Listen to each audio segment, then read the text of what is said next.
ঠিক তাদেরকে ভুলে যাওয়ার কারণে ২৪। এখন ২৪কে আমরা ভুলে গেছি। আমি আতঙ্কিত, আমি শঙ্কিত।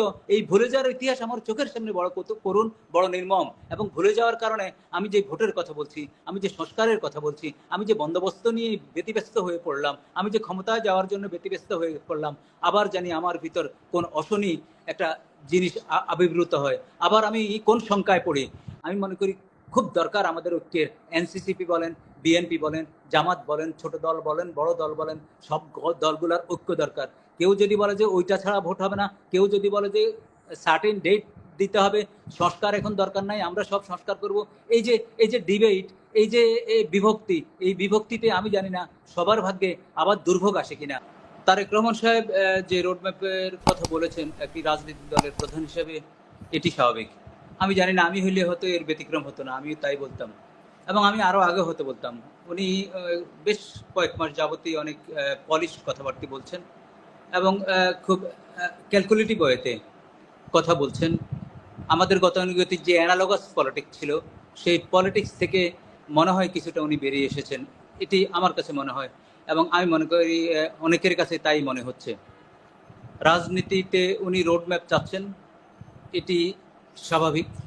রোড ম্যাপের ভিতর শুধু ডক্টর ইউনুস ডিসেম্বর টু জুনের কথা বলেছেন, ওনারা স্পেসিফিকেশন চাচ্ছেন।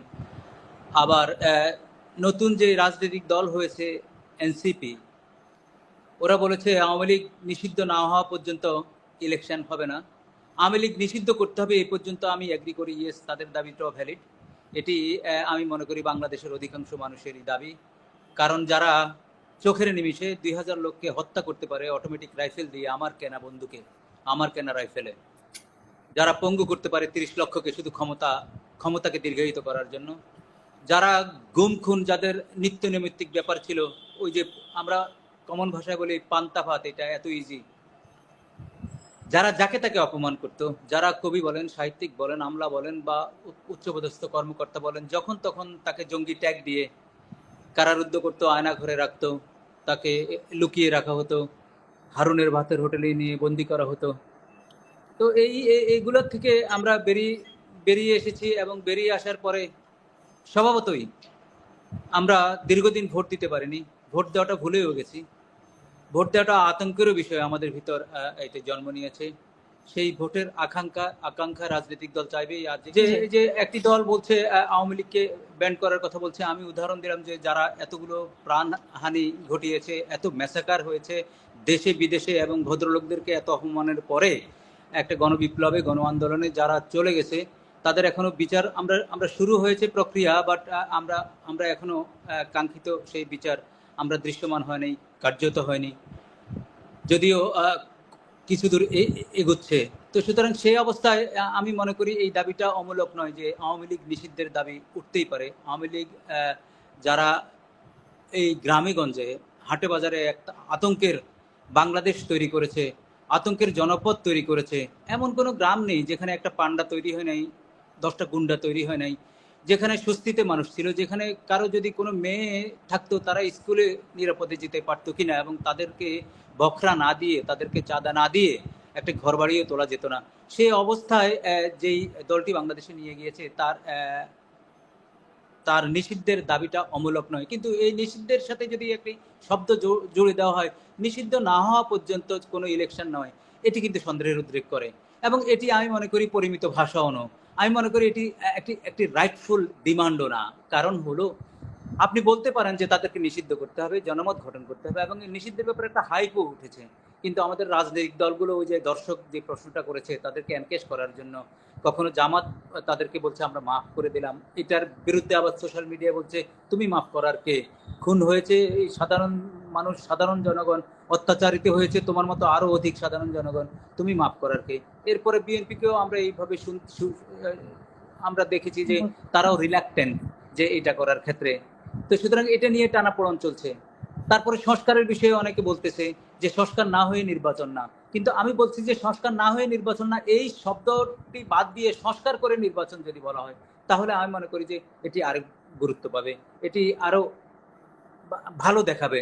অর্থাৎ কোনো কিছুর জন্য কোনো কিছু না, সাবজেক্ট টু অমুক, সাবজেক্ট টু তমুক, এটি যাতে, আমার কথা হলো, সংযোগ না হয়, এই ন্যারেটিভটা যাতে রাজনীতির মাঠে না আসে, এবার এবার আসি আমি আমার মতে কি বলা উচিত পলিটিক্যাল পার্টিগুলোর।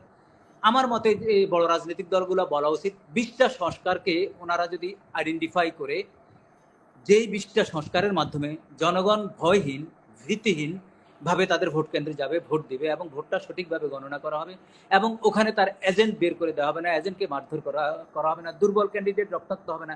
এরকম একটা পরিবেশের জন্য যে সংস্কারগুলো দরকার আইডেন্টিফাই করে বড় দলগুলো যদি ওদেরকে আলটিমেটাম দেয় 3 মাসের ভিতর তুমি এই সংস্কারটা কমপ্লিট করো, 3 মাসের ভিতর যদি আইনের কোনো যদি নতুনভাবে আইন আসতে হয়, পুরাতন আইনকে যদি রেকটিফাই করা হয়, তাহলে সেগুলো ওরা নির্ধারিত সময় বেঁধে দেওয়া উচিত। শুধু ভোটের জন্য নির্ধারিত সময়, ভোটের জন্য এই যে একটা রোড ম্যাপের কথা বলছে, আমি মনে করি পাশাপাশি এই সংস্কারের জন্য রোড ম্যাপ কেন দিচ্ছে না আমি জানি না। কেন দুর্বৃত্ত, বড় আপনার কি মনে দুর্বৃত্ত, হয় যে একটু বেশি সময় নিয়ে নিচ্ছে 9 মাস? মানে এখনো সংস্কারের রোড ম্যাপও দেয়নি, মানে সংস্কার যে এটি সংস্কার কি এটি হবে।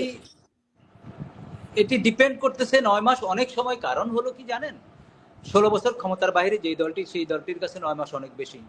আবার আমার কাছে এই 9 মাস অত বেশি নাও হতে পারে।